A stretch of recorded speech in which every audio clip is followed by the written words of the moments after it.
சுதந்திரப் போராட்டத்தில் ஈரோடு ஒருபோதும் சளைத்ததில்லை. இந்த உலகத்திற்கு எடுத்துக்காட்டியவர் தீரன் சின்னமலை. 1800ஆம் ஆண்டு தொடக்கத்தில் ஈரோடு பகுதியில் இளைஞர்களை ஒன்றிணைத்து ஆங்கிலேயருக்கு எதிராக போர் நிகழ்த்தியவர். ஓடாநிலை கோட்டை கட்டி குறுநில மன்னராக ஆட்சி நடத்தியவர்.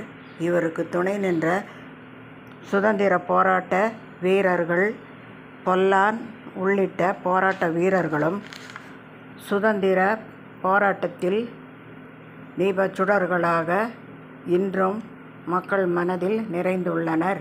தீரன் சின்னமலை